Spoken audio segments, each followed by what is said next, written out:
अस्सलाम वालेकुम, मैं तनु गाइड मसरूर अहमद ने कुछ सब्जेक्ट मनासी ओ जूलॉजी सेकंड ईयर चैप्टर जी 6 पता पढ़ो रिप्रोडक्शन।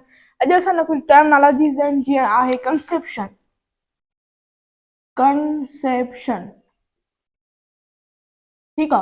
कंसेप्शन का मतलब छा है, हिन में थींदो छा है त कंसेप्शन का मतलब हूंदो आहे टू कंसीव अ बेबी। ठीक है। ठीक है, ॿार खे कंसीव करणु यानी छा छा खे ठाहिराइणु, फॉर्मेशन ऑफ ज़ाइगोट। ज़ाइगोट खे ठहिराइणु यानी कि फर्टिलाइज़ेशन कराइणु। इन जो मतिलबु इहो आहे। टे मतिलब आहिनि, यानी कि टे मानाऊं थी सघनि थियूं कंसेप्शन खे बयानु करण जे लाइ। To conceive a baby, formation of zygote और फर्टिलाइज़ेशन। ठीक आहे। तव्हांखे ख़बर आहे त अहिड़ी तरह ही हूंदो आहे यूट्रियस। ठीकु आहे। यूट्रियस हूंदो आहे, हिन जी तरफ़ ही हूंदो आहे अंदरे तरफ़ लाइनिंग हूंदी आहे, जंहिंखे असां एंडोमेट्रियम चवंदा आहियूं।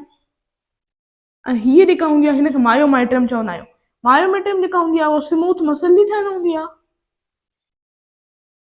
ऐं हीअ जेका एंडोमेट्रियम आहे इहा सॉफ्ट टिश्यू जी ठहियल हूंदी आहे। ठीकु आहे। इहा तव्हांखे थोरो मां शिकिल तव्हांखे ॿुधाए छॾी। उन खां अलावा तव्हांखे ख़बर आहे 23 पेयर्स ऑफ, ही सम्झो त ही आहे मेल। ठीकु आहे। मेल जा 23, फीमेल जा मिली करे छा था ठाहिनि, ज़ाइगोट ठाहींदा 46।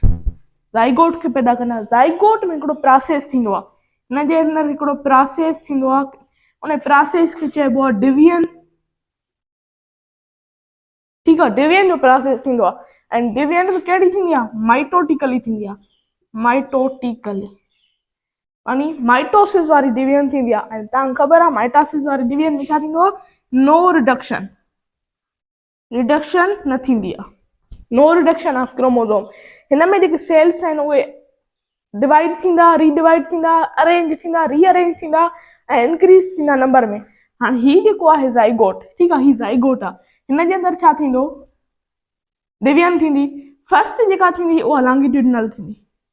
ठीकु आहे। फर्स्ट हीअ थी वई 90 डिग्री ते।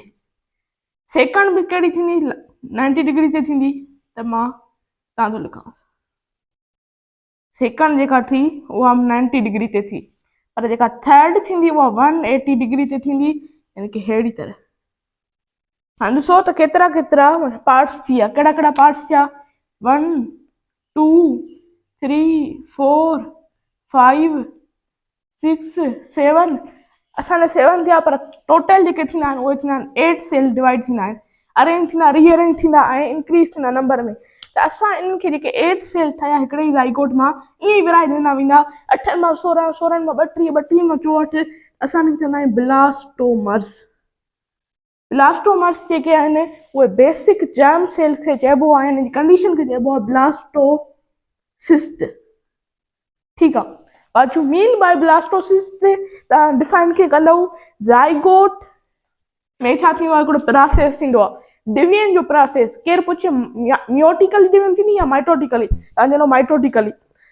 माइटोटिकली खे फर्दर जेकॾहिं को एक्सप्लेन करण जे लाइ चवे त सिर्फ़ु छा लिखंदो, no reduction of chromosome number, chromosome number. ठीकु आहे। उन में जेतिरा हुआ क्रोमोसोम, ही मदर जी तरफ़ां, ही फादर जी तरफ़ां मिली करे ज़ाइगोट ठहियो, ही ब्लास्टोमर्स ठहिया। Blastomeres, what you mean by blastomeres, cells which are divide, redivide, arrange, rearrange and increase in number within the zygote are, those all are called blastomers and condition are also called blastocyst। इहो सभु कुझु आहे conception में। ठीकु आहे। हाणे ॿियो जेको आहे उहो आहे प्रेगनेंसी। नंबर 2,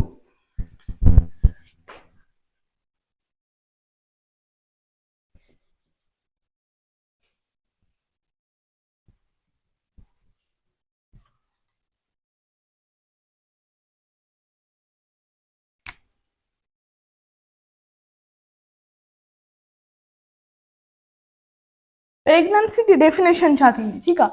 प्रेगनेंसी जो मतिलबु हूंदो आहे हिकिड़ी छा आहे, साइन आहे, साइन आहे या सिंबल आहे, symbol of implantation, symbol of implantation, या असां हिनखे ॿियो छा था चऊं, कंसेप्शन।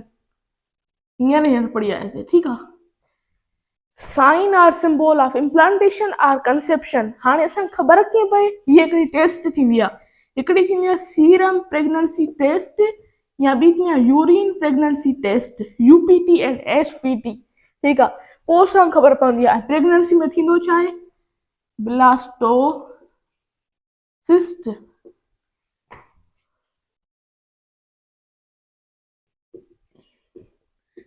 इम्प्लांट विथ यूट्रियस, ठीकु आहे। जॾहिं ब्लास्टोसिस्ट इम्प्लांट थिए न यूट्रस सां, असां चवंदा आहियूं प्रेगनेंसी, ठीकु आहे।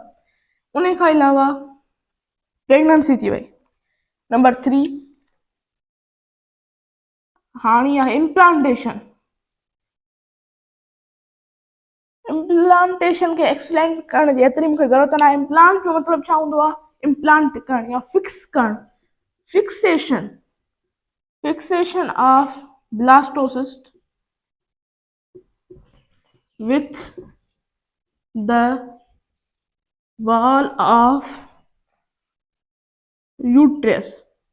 जेका यूट्रियस जी वॉल आहे उन सां छा थिए, इम्प्लांट थी वञे ब्लास्टोसिस्ट, असां चवंदा आहियूं इम्प्लांटेशन।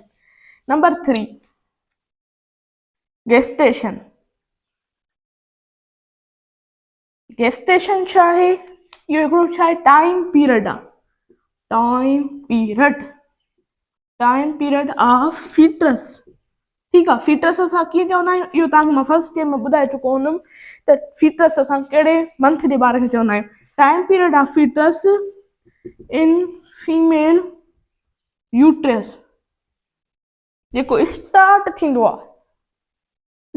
थींदो आहे last day of menstrual flow till pregnancy, ठीकु आहे। इहो start last day of menstrual flow ताईं ऐं ख़तमु कॾहिं थींदो, इहो प्रेगनेंसी ते या बर्थ ऑफ चाइल्ड ते ख़तमु थींदो, टिल बर्थ ऑफ चाइल्ड,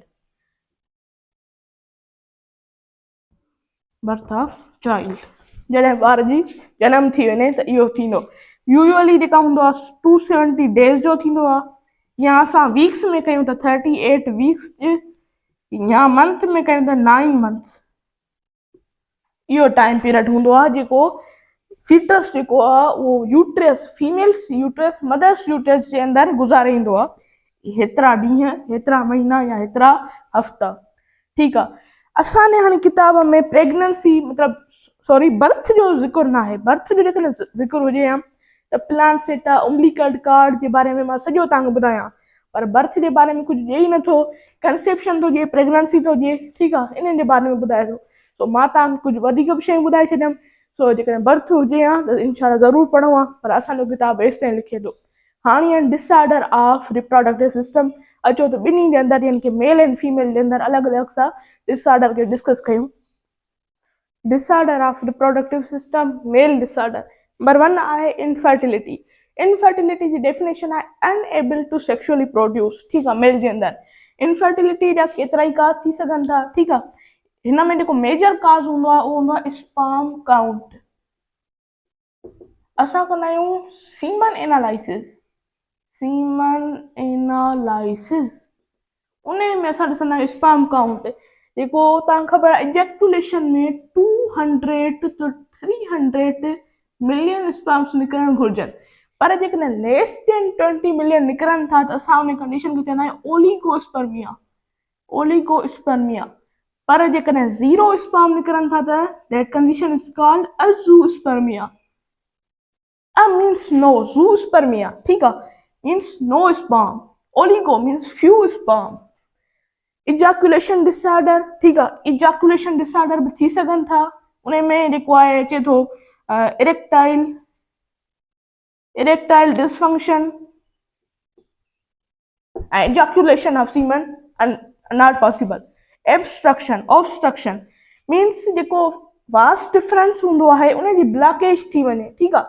कंहिं सर्जरी दौरान कंहिं मिस्टेकली कंहिं डॉक्टर खां कट डाउन थी वञे या उनजी ब्लॉकेज सम रीज़न्स जे करे थी वञे त असां उनखे चवंदा आहियूं obstruction means blockage. Life style factor तव्हांखे ख़बर हुजणु घुरिजे, डिसऑर्डर जेके थींदा आहिनि या तो एनवायरमेंट जे करे थींदा आहिनि या लाइफ स्टाइल फैक्टर्स जे करे थींदा आहिनि या जेनेटिकल थींदा आहिनि।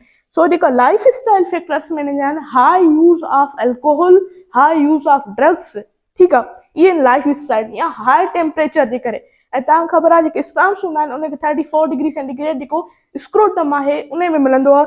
इन करे हाई टेम्परेचर जे करे बि जेको आहे इनफर्टिलिटी अची सघे थी मेल जे अंदरि। हाणे जो फीमेल जे अंदरि ओव्यूलेशन डिसऑर्डर मीन्स या irregular or absent ovulation, ovulation हिकिड़ो प्रोसेस आहे, असां पोइ लेक्चर में डिस्कस करे चुका आहियूं।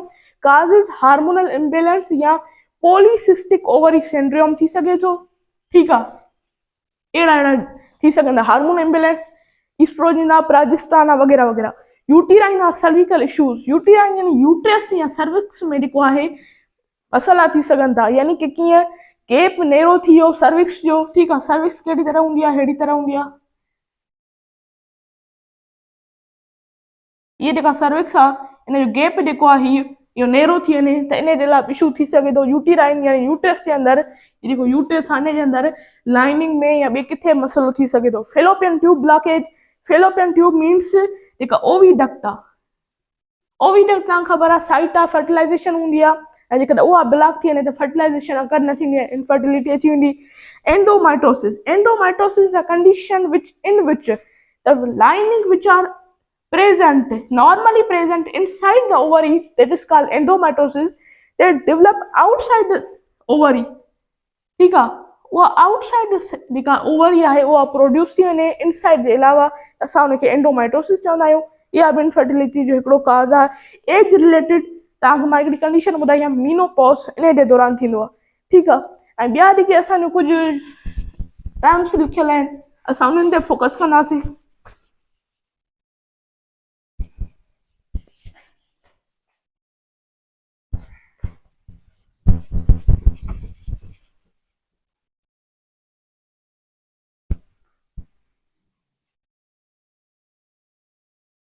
हाँ मिसकरेज असांखे ख़बर हुजणु घुरिजे त मिसकरेज छा आहे, मिसकरेज एंड एबॉर्शन में कहिड़ो फ़र्क़ु आहे, ठीकु आहे। मिसकरेज जेको हूंदो आहे उहो हूंदो आहे नेचुरली, नेचुरली मतिलबु मुंहिंजो छा आहे, हाणे हीअ जेका असांजी यूट्रस आहे, हीअ असांजी जेका आहे सर्विक्स आहे, ही वेजिना आहे, ठीकु आहे, बर्थ केनाल। हाणे तव्हांखे ख़बर आहे हिते ब्लास्टोसिस्ट ईंदो, ही आहे ओविडक्ट, ठीकु आहे, हिते फर्टिलाइज़ेशन थी, हिते एंडोमाइटोसिस, ठीकु आहे, हिते ईंदो ऐं हिते छा थींदो, हिनखे डिज़ॉल्व कंदो, ब्रेक कंदो ऐं हिते जेकॾहिं अची अटैच थी वियो, ठीकु आहे, हिते अटैच थियण जो मुंहिंजो मतिलबु इहो आहे त सर्विक्स जे क़रीब अची अटैच थियो त इते इहा मिसकरेज थी सघे थी। हाणे कीअं थींदी मां तव्हांखे ॿुधायां थो। त हीअ सम्झो हिकिड़ी यूट्रस आहे, हीअ आहे आम तौर ते फीटस, ऐं हिन में खे हूंदियूं आहिनि प्लेनसीटा, ठीकु आहे, उम्बिलिकल कार्ड, ठीकु आहे, इहो तव्हांखे ख़बर हुजणु घुरिजे, इहो मौजूदु हूंदो आहे यानी कि नाड़ो ॿार जो, ठीकु आहे। डिटेल हुजे हा त मां तव्हांखे डिटेल पढ़ायां, पर टेक्स्ट में असांजे में डिटेल न आहे। सो ही प्लानसेटा जेका आहे, प्लेनसेटा, उहा हिते अटैच थींदी अहिड़ी तरह। सो उन जी जेकॾहिं प्रेशर पियो सर्विक्स ते त हीअ सर्विक्स जेका हींअर क्लोज़ आहे, पोइ हीअ छा थींदी, ओपन थी वेंदी, ऐं हीअ जेको फीटस आहे उहो हेठि छा थींदो, ईंदो हलियो। त इन कंडीशन खे असां चवंदा आहियूं मिसकरेज, जेका नेचुरली थींदी आहे ऐं नेचुरली उहो अची इम्प्लांट थींदो आहे क्लोज़ ऑफ सर्विक्स ते, ठीकु आहे। एबॉर्शन जेका हूंदी आहे उहा नेचुरली न हूंदी आहे, एबॉर्शन जेका आहे उहा कराई वेंदी आहे डॉक्टर जे तरफ़ां। जेकॾहिं मदर सीवियरली सिक आहे, सीवियर सिक मां मुंहिंजो मतिलबु आहे हुनखे तमामु घणी ॾुखी बीमारी आहे जेका औलाद में ट्रांसफर थी सघे थी थ्रू प्लेनसेटा, प्लेनसेटा जे ज़रिए जेकॾहिं उहा ट्रांसफर थी सघे थी, उन हालत में एबॉर्शन कराई वेंदी आहे, छाकाणि त माउ जी ज़िंदगी ऐं ॿार जी ज़िंदगी ॿिन्ही खे ख़तरो हूंदो आहे। पोइ कहिड़ियूं कहिड़ियूं बीमारियूं आहिनि, अचो त उहे पढ़ूं त कहिड़ियूं कहिड़ियूं बीमारियूं हूंदियूं आहिनि।